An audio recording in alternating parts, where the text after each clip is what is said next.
ॐ नमो भगवते वासुदेवाय।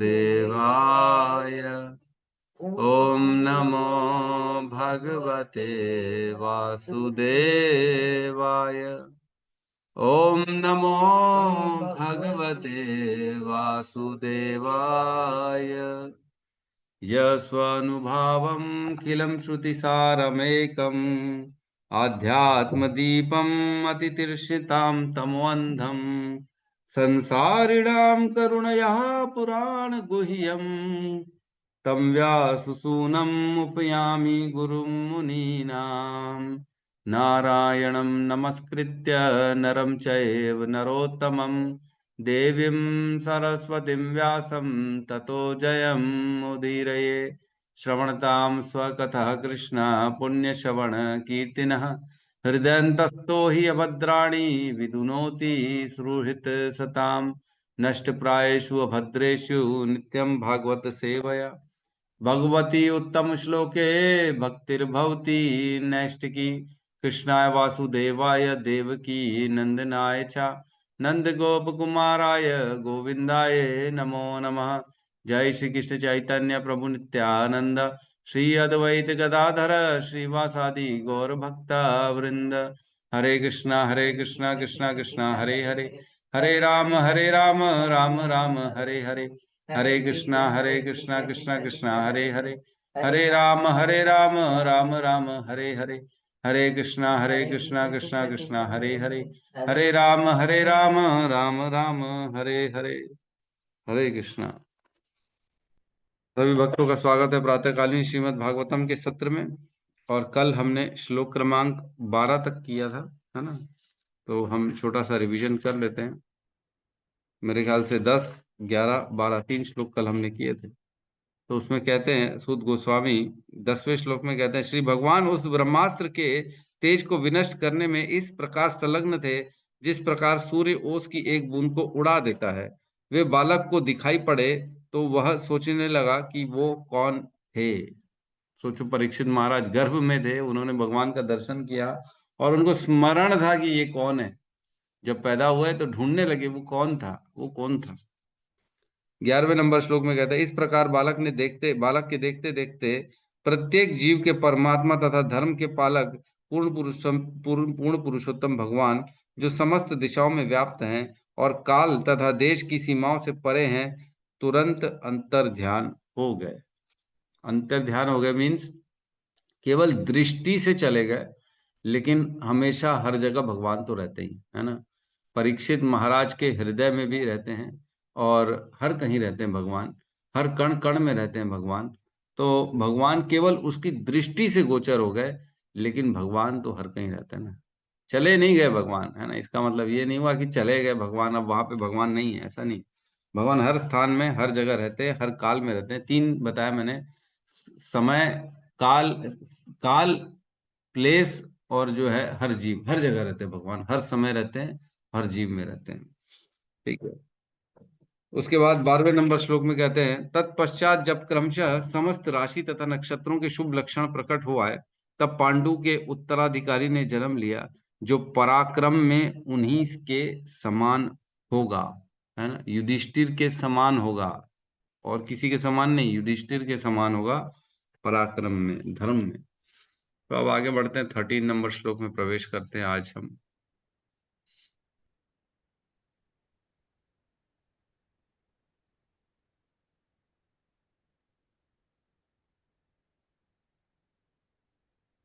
क्लियर है? जी प्रभु।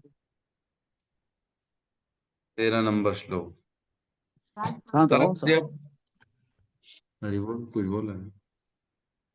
तस्य प्रीत मना राजा तस्य प्रीतमना राजा विप्रैर्धर्म धर्म धर्म धर्मया कृपादिभिः विप्रय कृपादिभिः जातकं कार्यामास जातकं कारयामास वाचित्वा च मंगलम्। वाचि च मंगलम्। तस्य तस्य प्रीतमना राजा राजा तस्य प्रीतमना राजा विप्रेधाम्य विप्रेर्धौम्य कृपानिधिभिः धौम्य कृपादिभिः जातकं कारयामास जातकं कारयामास वाचयित्वा च मङ्गलम्। वाचयित्वा च मङ्गलम्। गौतम प्रभु जी बोलिए।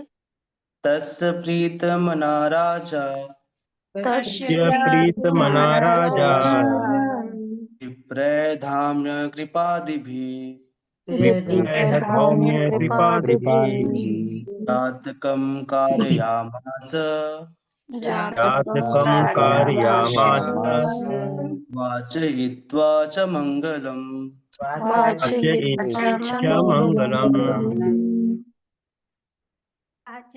तस्य प्रीतमना राजा तस्य प्रीतमना राजा विप्रेधौम्य कृपादिभिः विप्रेर्धौम्य कृपादिभिः जातकं कारयामास जातकं कारयामास वाचयित्वा च मङ्गलम्। वाचयित्वा च मङ्गलम्। अनुवाद। महाराज परीक्षित के जन्म से अत्यंत संतुष्ट हुए राजा युधिष्ठिर ने जात संस्कार करवाया। धौम्य, कृप इत्यादि विद्वान ब्राह्मणों ने शुभ स्तोत्रों का पाठ किया। ओम ज्ञानतिमिरन्धस्य ज्ञानांजन शलाकया चक्षुरुन्मिलितं येन तस्मै श्री गुरुवे नमः। श्री चैतन्य मनोभीष्टं स्थापितं येन भूतले स्वयं रूप कदा मह्यं ददाति स्वपदान्तिकम्। वन्देऽहं श्रीगुरु श्रीयुध पदकमलं श्रीगुरून् वैष्णवांश्च श्रीरूपं सागरजातं सहगण रघुनाथान्वितं तं सजीवं साद्वैतं सावधूतं परिजन सहितं कृष्ण चैतन्य देवं श्री राधा कृष्ण पादान् सहगण ललिता श्री विशाखान्वितांश्च। हे कृष्ण करुणा सिंधु दीनबंधु जगतपते गोपेश गोपिका कांता राधा कांत नमस्तुते। तप्त कांचन गौरांगी राधे वृंदावनेश्वरी वृषभानुसुते देवी प्रणमामि हरिप्रिये। वाञ्छाकल्पतरोभश्च कृपा सिन्धुभ्य एव च पतितानां पावनेभ्यो वैष्णवेभ्यो नमो नमः। नमो विष्णुपादाय कृष्णपृष्ठाय भूतले श्रीमते भक्तिवेदांत स्वामीति नामिने। नमस्ते सारस्वती देवे गौरवाणी प्रचारिणे निर्विशेष शून्यवादी पाश्चात्य देशतारिणे। जय श्री कृष्ण चैतन्य प्रभु नित्यानंद श्री अद्वैत गदाधर श्रीवासादि गौर भक्त वृंद। हरे कृष्णा कृष्णा कृष्णा हरे हरे हरे राम राम राम हरे हरे। हरे कृष्ण। इस श्लोक में बता रहे हैं तस्य प्रीत मना राजा। तस्य मतलब उसका, किसका, जो है उस शिशु का, जो उस जब वो हुआ तब वहां पे जो राजा हैं, जो युधिष्ठिर महाराज हैं राजा, संतुष्ट हुए, बड़े बड़े प्रसन्न हुए। वो उस समय जब परीक्षित महाराज का जन्म हुआ, उस समय जब सारे अच्छे नक्षत्रों का लक्षण प्रकट हुआ, सारे नक्षत्र अपने अपने अच्छे स्थान में पहुंच गए थे, तब राजा बड़े प्रसन्न हुए, संतुष्ट, प्रीत मना राजा बड़े प्रसन्न थे। विप्रई धौम्य कृपादि भी, और विप्र मीन्स विद्वान ब्राह्मणों द्वारा। कौन से ब्राह्मणों द्वारा? कृपाचार्य और धौम्य इत्यादि। आदि भी मीन्स और भी सारे सारे होंगे वहां पे ब्राह्मण विप्र, उनके द्वारा जातकम कार्यामासा, उन्होंने परीक्षित महाराज का जात कर्म संस्कार करवाया। कल हमने पढ़ा था कि जो जन्म के पहले सबसे पहले जो संस्कार होता है उसको जात कर्म कहते हैं, है ना। जिसमें मैंने बताया था आपको, जो एमनिकल कॉर्ड होती है, जिसको एक जो नाड़ू जिसको बोलते हैं, नाड़, जो माता के और शिशु के बीच में जो जॉइंट होता है, उसको काटा जाता है ना। और उसको काट के जनरली जो पहले के जमाने में लोग गाड़ देते थे कहीं पे, अब तो लेते ही नहीं है, वो तो वेस्ट में चला जाता है। हॉस्पिटल वाले, कई लोग स्टोर करा देते हैं उसको, उसमें जो आगे चल के बच्चे को अगर गंभीर बीमारी हो तो उसमें से यूज किया जाता है उसका बोन मैरो और इत्यादि इत्यादि। तो वो जो जात कर्म संस्कार होता है वो सबसे पहला संस्कार होता है जन्म होने के बाद। कल हमने सारे संस्कार के बारे में पढ़ा था। तो क्या कराया? जात कर्म संस्कार कराया। किससे? धौम्य कृपाचार्य जो उनके गुरु थे, और आदि और भी अन्य अन्य ब्राह्मणों से। वाचित्वा च मंगलम, है ना। और ऐसे ऐसे शुभ और स्तोत्र भगवान मतलब उच्च मंत्रों से जो ये काम कर संस्कार हुआ, उसमें उच्च उच्च बड़े शुद्ध और मंगलमय स्तोत्रों, वचनों और श्लोकों का उच्चारण किया गया इनके द्वारा। तो आपको यहाँ पे थोड़ा सा आश्चर्य होगा कि कृपाचार्य से करवाया। कृपाचार्य जो है कौरवों की तरफ से लड़े थे, हम जानते हैं। कृपाचार्य जो थे उनकी बहन कृपी थी। कृपी का जो विवाह हुआ था द्रोणाचार्य से हुआ था, और कृपी और द्रोणाचार्य का पुत्र था अश्वत्थामा, जिसने ब्रह्मास्त्र छोड़ा था और जिसने सारे पांडवों को मारने की कोशिश करी थी।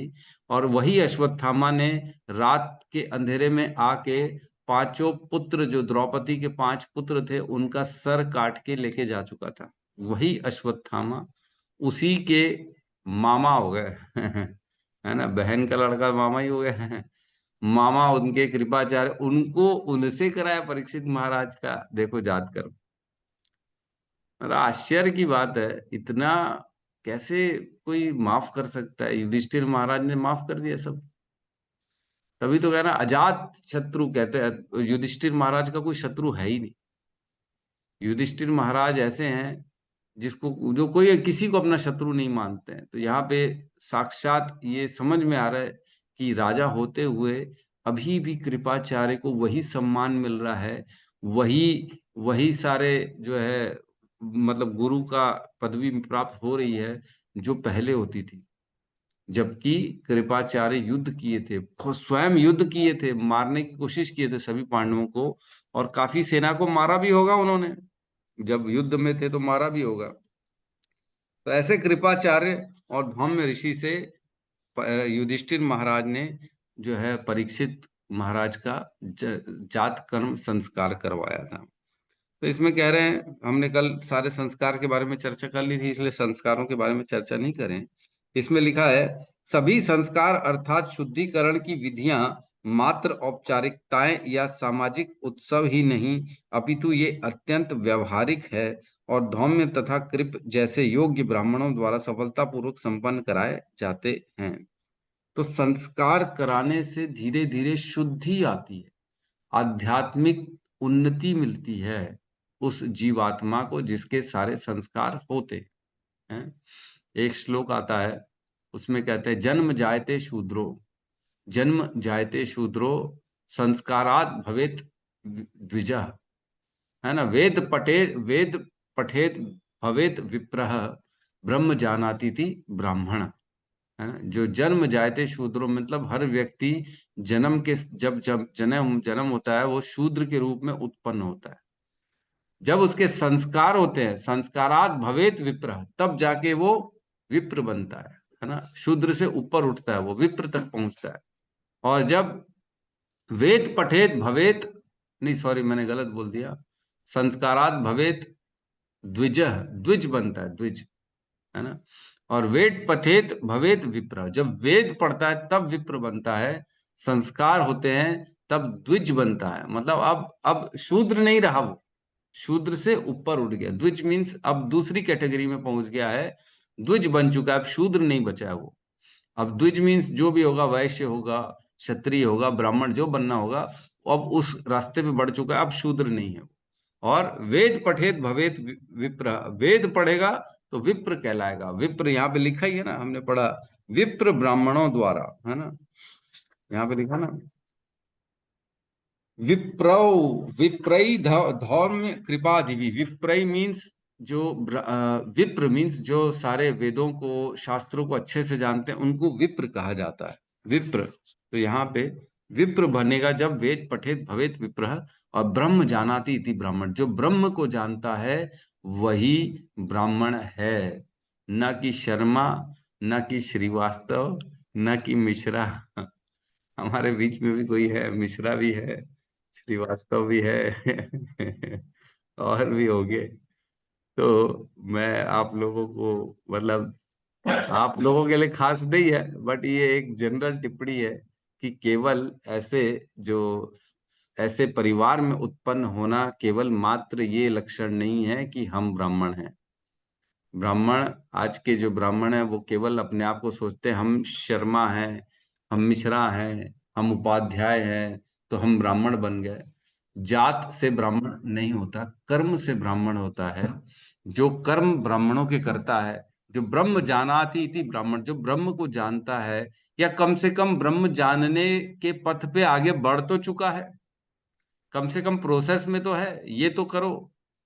आजकल के ब्राह्मण तो बेचारे जो कुछ नहीं जानते, शूद्र बन गए हैं, वो जॉब करते हैं और उनको कोई अध्ययन नहीं है, गुटखा खा रहे हैं, तरह तरह के फालतू की बातें, इवन नॉनवेज भी खाते हैं ब्राह्मण, केवल पैसे के लोभी हो गए हैं ब्राह्मण। मैं आप अपन अपने यहाँ की बात नहीं कर रहे हैं, हम इन जनरल जो कुछ कुछ ब्राह्मण ऐसे हैं जो पैसे के लिए जॉब कर रहे हैं, क्या क्या नहीं कर रहे हैं, तो अपना स्तर खो दिया है। जबकि ब्राह्मणों का स्तर समाज में सबसे ऊपर था और ब्राह्मणों को, सभी को, पूरे समाज को आगे बढ़ाने का दायित्व ब्राह्मणों के ऊपर होता है। वो अपने ज्ञान से, अपने आचरण से पूरे पूरे संसार में, सभी समाज में सभी को वो बताते हैं कि कैसे जीना चाहिए, कैसे हमारे जीवन को सफल करना चाहिए। ये ब्राह्मणों का उद्देश्य होता है। तो आजकल भटक गए हैं लोग, क्या कर सकते हैं, ठीक है, समय समय की बात है।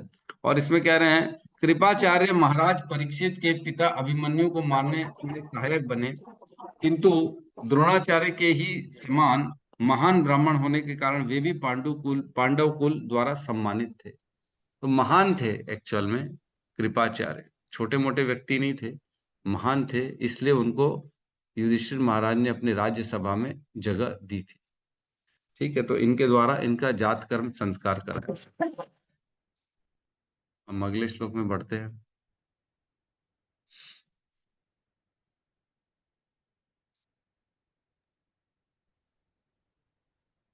चौदह नंबर श्लोक क्लियर है? प्रभु इस साइड में हो गया है।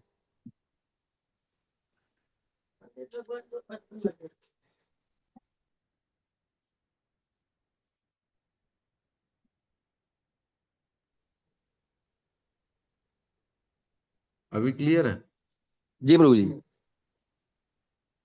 ठीक है, तो साथ में दोहराए। हिरण्यम गाम महिम ग्रामान हिरण्यम हिरण्यं गां महिं ग्रामान् हस्त्य हस्त्यश्वान नृपतिवरान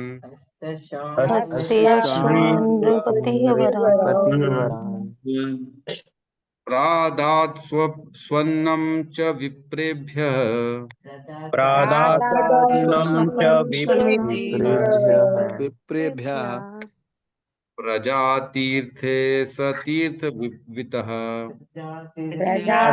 तीर्थवित् हिरण्यं गां महीं ग्रामान् हिरण्यं गां महिं ग्रामान् हस्त्यास्वान् नृपतिर्वरान् हस्तानृपतिवरान् प्रादास्वन्नं च विप्रेभ्यः प्रादास्वन्नं च विप्रेभ्यः प्रजातीर्थे सतीर्थवित्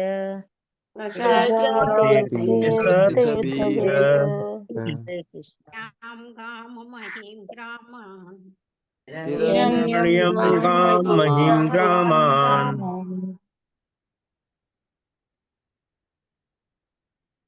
हस्त्यश्वान नृपतिवरान नृपतिवरान्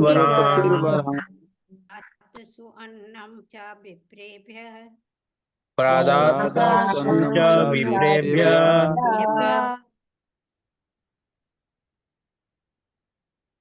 प्रजातीर्थे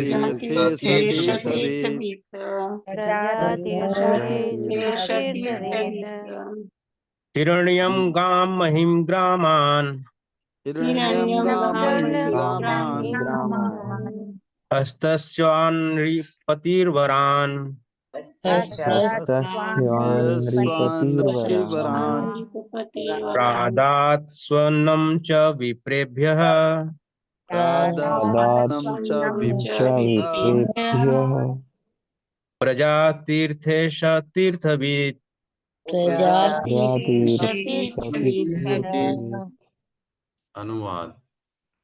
पुत्र के जन्म लेने पर राजा ने ब्राह्मणों को सोना, भूमि, ग्राम, हाथी, घोड़े तथा उत्तम अन्न दान में दिया, क्योंकि वे जानते थे कि कैसे, कहाँ और कब दान देना चाहिए।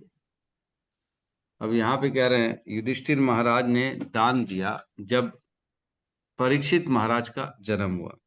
हिरण्यम मीन्स सोना, गाम मीन्स गाय, महिम मीन्स भूमि और ग्रामान मीन्स पूरे के पूरे गांव। भूमि भी दी, गांव के गांव पूरे दान में दे दिए। सोना दिए, गाय दिए, भूमि दिए और गांव के गांव दिए। और क्या दिए? हस्त्य मीन्स हाथी, अश्वान मीन्स घोड़े, नृपति वरान, राजा ने पुरस्कार के रूप में अनेक अनेक ब्राह्मणों को ये दान में दिया। प्रदात सुअन्नम च, और क्या दिया? सुअन्नम मतलब अच्छा, उत्तम कैटेगरी वाला अन्न दिया, लोअर कैटेगरी वाला नहीं दिया।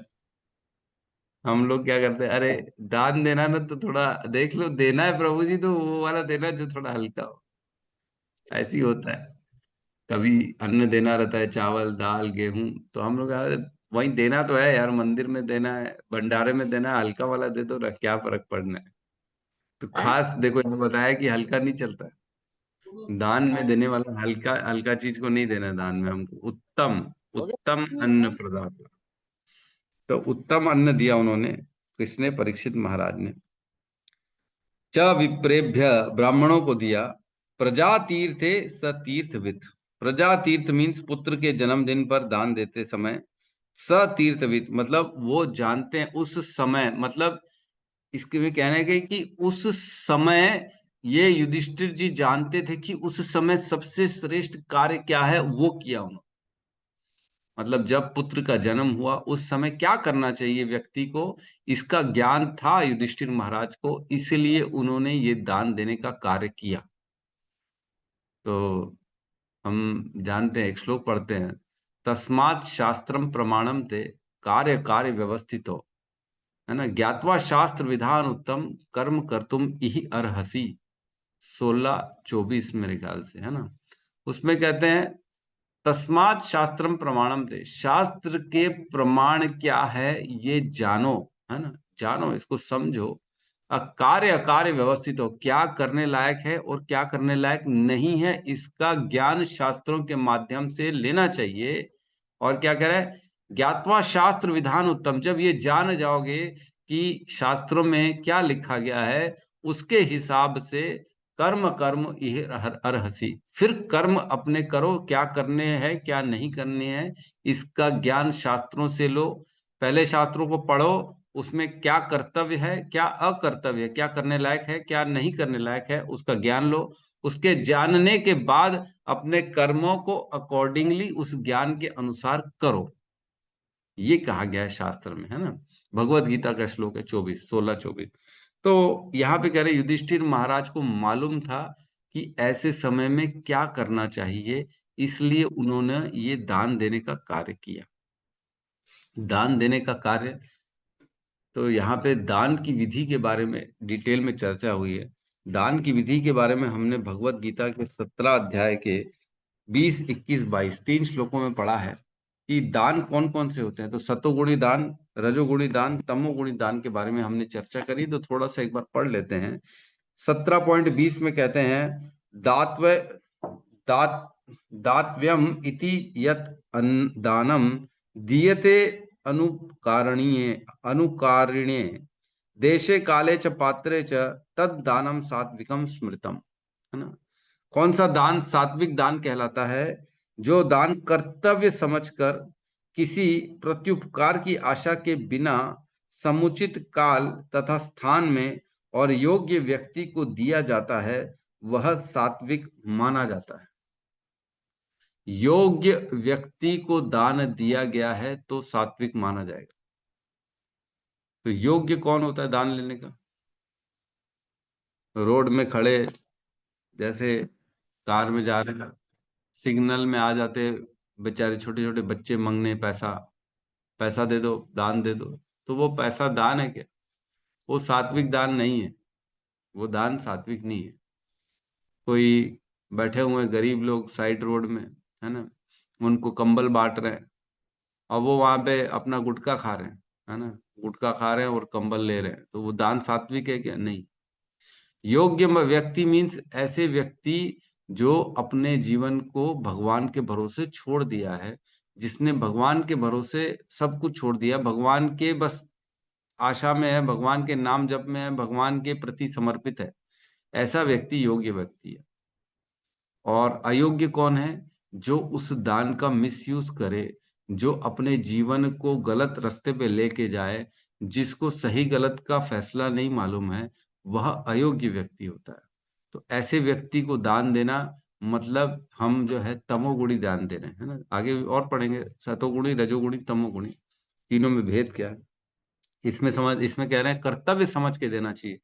तो गृहस्थों को ये कर्तव्य समझना चाहिए कि हमारा कर्तव्य है कि हम मंदिर में जो ब्रह्मचारी हैं, जो भगवान के सेवक हैं, भगवान के नाम का ज्ञान का प्रचार कर रहे हैं, इनको दान देना हमारा कर्तव्य है। इनको हम नहीं देंगे तो कौन देगा, ये समझना चाहिए। आज मंदिर चल रहा है, इतना बड़ा मंदिर, और मंदिर में कोई पैसा देने के लिए नहीं है, तो कैसे मंदिर चलेगा बताओ? कैसे ब्राह्मण, कैसे वहां पे जो ब्रह्मचारी हैं, जो सेवक हैं, वो रहेंगे? वो किनके भरोसे रहेंगे? हम जैसे लोगों के भरोसे ही है वो। और ये हमारा कर्तव्य है कि हम उनको दान दें। नहीं दे रहे हैं तो मतलब कल कहीं ना कहीं हम बड़े कृपण हैं, कंजूस हैं, कृतघ्न हैं। मतलब कृतघ्न मीन्स हम भूल गए जिसका हमारे ऊपर जो है, बोलते हैं ना, किसी ने हम पे कृपा करी और हम उसको भूल जाना, अरे कुछ नहीं है, कृतघ्न। तो कृतघ्न नहीं होना है हमको, है ना। ये कह रहे हैं कर्तव्य समझ कर दिया जाए, किसी प्रत्युपकार की आशा के बिना। और ये आशा नहीं रहनी चाहिए कि मैंने दान दिया तो मेरे को कुछ तो मिले, मेरा रिटर्न कुछ तो दो मेरे को, मेरा नाम छाप दो, कम से कम मेरे को बुला लो, मेरा अनाउंसमेंट कर दो, मेरे को पता पड़े लोगों को कि मैंने दान दिया है। तो ये प्रत्युपकार है। प्रत्युपकार के अगर चक्कर में रहेंगे तो दान विफल हो जाएगा। जो दान दिया उसका महात्म खत्म हो जाएगा। अगर बता दिया, अपना प्रशंसा कर दी, मैंने दिया है, मैंने ये दिया है, मैंने वो दिया है, तो फिर दान की वैल्यू जीरो हो गई, फिर कुछ नहीं बचेगा। और समुचित काल तथा स्थान में, सही समय में दिया जाए, दिन के समय, सूर्य के समय दिया जाए, न कि रात के समय। और काल और स्थान, ऐसे स्थानों में नहीं दिया जाए जो गंदे, दारू दुकान के बाजू में खड़े लोग उनको दे रहे हैं, है ना, कहीं पे भी दे रहे हैं, ऐसा नहीं। सही स्थान होना चाहिए। भले मंदिर के बाहर दे दो, चलो मंदिर के बाहर अगर कोई बैठा है भिखारी तो उसको दे दो, क्यों? क्योंकि वो भगवान के भरोसे मंदिर के बाहर बैठा है। लेकिन उसमें भी आंख खोल के देना चाहिए कि क्या ये वाकई में इसका मिसयूज तो नहीं कर लेगा। तो सबसे बेस्ट है हमको मंदिर में देना चाहिए, सबसे बेस्ट है। क्यों? क्योंकि वहां भगवान की सेवा हो रही है, किसी और अन्य को नहीं देना चाहिए हमको। फिर उसके बाद कहते हैं रजोगुणी दान क्या होता है। किंतु जो दान प्रत्युपकार की भावना से या कर्म फल की इच्छा से या अनिच्छा पूर्वक किया जाता है वह रजोगुणी कहलाता है। मतलब ऐसा दान जिसमें हमको ये लगे कि भैया हमारा नाम हो, हमारे को स्टेज में बुलाया जाए। जैसे आज की डेट में मंत्री पॉलिटिक्स होते, दान देते हैं लेकिन बोले अरे हमको बुलाना पड़ेगा भाई तुम्हारे को, हम माइक में बोलेंगे 4 शब्द, हमारा अनाउंसमेंट होना चाहिए भाई कि आपने दान दिया हमारे को। तो इस आशा से कोई देता है तो वो रजोगुणी दान कहलाता है। और या तो फिर थोपा गया हो, नहीं नहीं बोला है यार पिताजी ने, इनको देना ही पड़ेगा, हमारे क्या करे, गुरु है, हम इनको पैसे देते हैं, मजबूरी में देते हैं लेकिन देते हैं, तो वो रजोगुणी दान कहलाता है ना।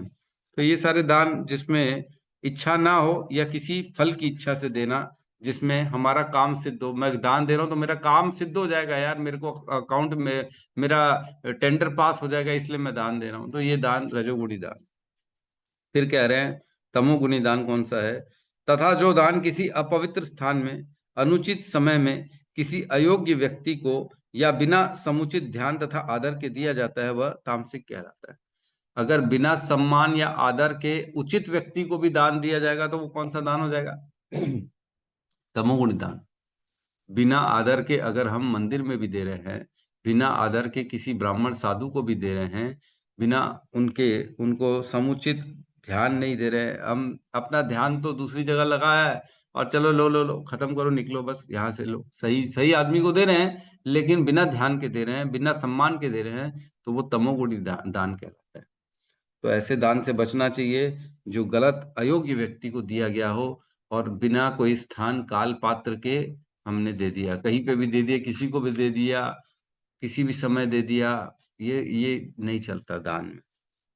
तो अपवित्र स्थान में दिया जाए, अनुचित समय में दिया जाए, अयोग्य व्यक्ति को दिया जाए, बिना समुचित ध्यान के दिया जाए, बिना आदर के दिया जाए, तो वह तामसिक दान कहलाता है। तो इन सब दान के बारे में पूरा नॉलेज था युधिष्ठिर महाराज को, इसलिए उन्होंने तुरंत पुत्र होते साथ उन्होंने ब्राह्मणों, सन्यासियों और गृहस्थों, इन सब मतलब ब्राह्मणों को दान दिया। तो इसमें लिखा है तात्पर्य में प्रभुपाद ने केवल ब्राह्मणों तथा सन्यासियों को गृहस्थियों से दान ग्रहण करने का अधिकार प्राप्त है। अगर कोई ब्राह्मण है, कोई सन्यासी है तो ही दान प्राप्त कर सकता है, लेकिन अगर कोई गृहस्थ है तो उसको दान प्राप्त करने की एलिजिबिलिटी खत्म हो जा रही। अगर सड़क किनारे एक परिवार बैठा है, हम देखते हैं कई लोग आजकल गरीब बैठे रहते बेचारे, पूरा परिवार है, बच्चे भी हैं, पति पत्नी सब बैठे हैं और वो मांग रहे हैं, तो वो तो कैटेगरी में ही नहीं आएगा, उनको तो देना ही नहीं है हमको। उनको तो खुद मेहनत करके काम करके अपना घर चलाना चाहिए, लेकिन पैसा नहीं मांगना चाहिए। तो लेकिन आजकल कोई देखता नहीं, ये सब खत्म हो गई चीजें, है ना। यहाँ पे एक तीर्थविद का शब्द का महत्वपूर्ण है, तीर्थविद के बारे में लिखा है, क्योंकि राजा को पता था कि कहाँ और कब दान दिया जाए। दान कभी व्यर्थ नहीं जाता, ना वह निरुद्देश्य होता है। शास्त्रों के अनुसार दान उस व्यक्ति को दिया जाता है जो अपनी आध्यात्मिक प्रभुत्ता के बल पर दान लेने का पात्र होता। तो दान जिसको हम देते हैं, तो दान का एक्चुअल में अर्थ ये होता है कि हम क्योंकि तन से और मन से भगवान की सेवा नहीं कर रहे, इसलिए हम धन से कर रहे हैं। तो हम धन जिसको देंगे वह हमारे धन का उपयोग भगवान की सेवा में लगाएगा, और जो साक्षात हम सेवा नहीं कर पा रहे उसका फल हमको मिल जाएगा, क्योंकि हमने ऐसे व्यक्ति को धन दिया है जिसने भगवान की सेवा करी है। मतलब इनडायरेक्टली हमारे धन के माध्यम से भगवान की सेवा हो गई, इसलिए ये माना जाएगा कि हमने भी सेवा कर ली। समझ में आ रहा है दान देने का उद्देश्य, ना कि किसी को भी दे दिए दान। वो व्यक्ति दान लेता है जो उस दान का प्रत्युपकार, उसको वापस उतना रिटर्न दे सके। किसी ने पैसे दिए तो उस व्यक्ति को उतनी भगवान की सेवा का पुण्य मिलता है न करने पर भी, क्योंकि उसके पैसे का उपयोग भगवान की सेवा में हुआ है। समझ पा रहे हैं ना उद्देश्य। कृष्ण की सेवा में प्रत्यक्ष अप्रत्यक्ष रूप से कोई भी हमारा साधन सेवा में लगता है तो इसका ये मतलब माना जाएगा कि मैंने भगवान की सेवा कर दी, तो भगवान उतनी कृपा हमको दे देंगे। इसलिए हमको दान मंदिर में ब्राह्मणों को ब्रह्मचारियों को, सन्यासियों को, गुरु महाराजों को, इनको देना चाहिए, ताकि भगवान की सेवा में हमारे पैसे लगे और हमको कृपा मिले कृष्ण की। ये उद्देश्य होता है। तथाकथित दरिद्र नारायण जो अनाधिकृत व्यक्ति द्वारा परम भगवान के बारे में फैलाई गई एक भ्रांत धारणा है, उसका उल्लेख दान के सुपात्र के रूप में शास्त्रों में कभी भी नहीं मिलता। मतलब कोई दरिद्र नारायण मीन्स भगवान के जो कोई दरिद्र है, जो भगवान की सेवा नहीं कर रहा, जो भगवान से विमुख है, ऐसे व्यक्ति को दान नहीं देना चाहिए, है ना, बेसिकली ये अर्थ। ठीक है, तो हम अगले श्लोक में प्रवेश करते हैं, नहीं तो ये भी रुक जाएगा यहाँ पे। कम से कम 3 श्लोक तो होने ही चाहिए।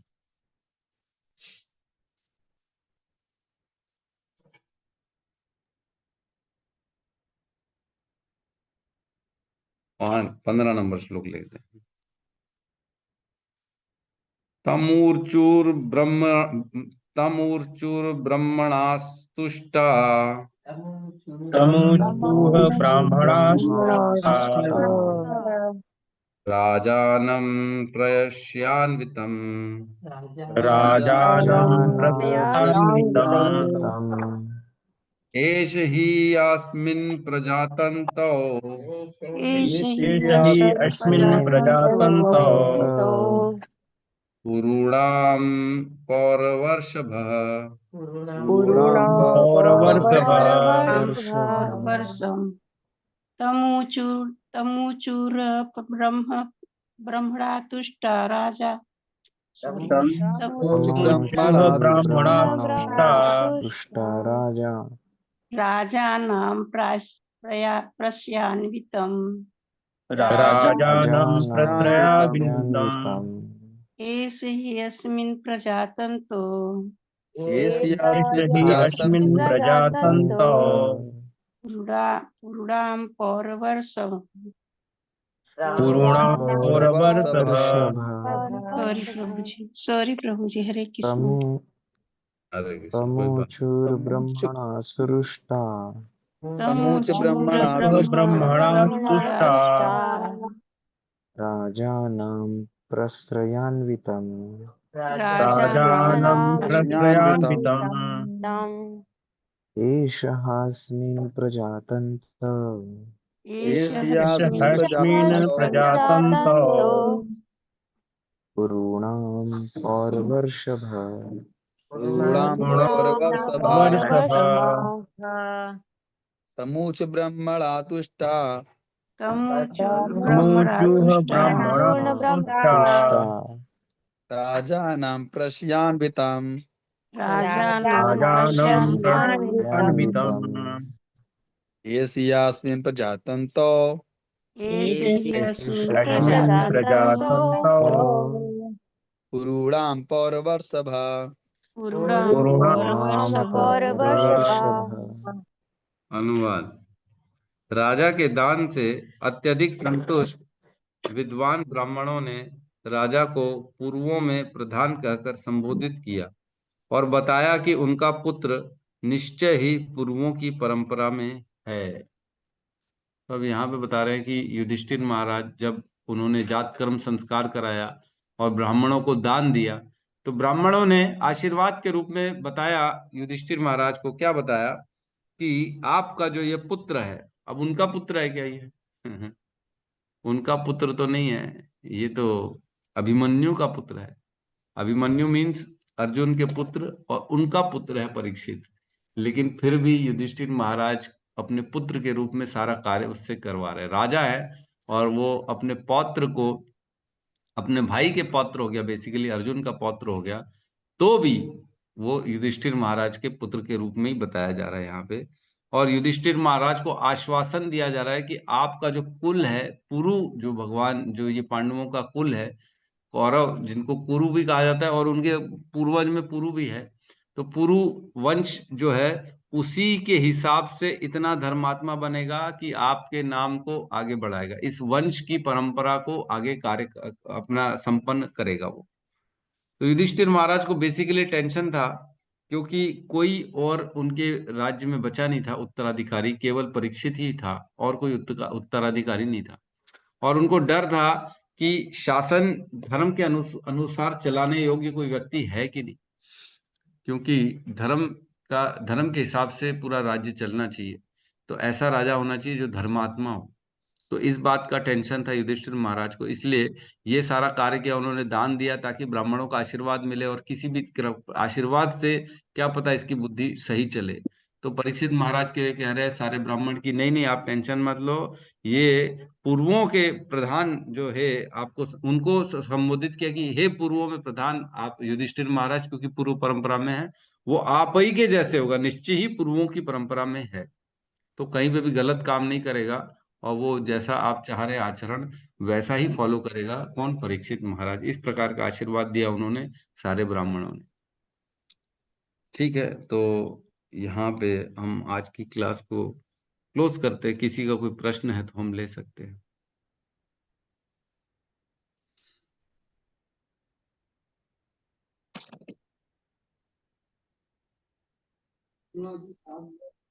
अरे यस, कहिए, दीपक प्रभु कुछ कहना चाह रहे हैं। हरे हरे कृष्णा हरे कृष्णा हरे हरे हरे राम राम राम हरे हरे। समस्त भक्त वृंद की जय। जगत गुरु श्रील प्रभुपाद की जय। निताई गौर प्रेमानंदे हरि हरे कृष्ण प्रभु जी धन्यवाद प्रणाम। Thank you. हरे आपका बहुत बहुत धन्यवाद प्रभु जी। हरे कृष्णा। हरे प्रभु जी कृष्ण। कोटि कोटि धन्यवाद। कोटि कोटि भगवान। कोटि कोटि धन्यवाद हरे कृष्ण। प्रभु जी, कोटि कोटि धन्यवाद। बहुत अच्छा लगता है जब तक कोटि कोटि धन्यवाद।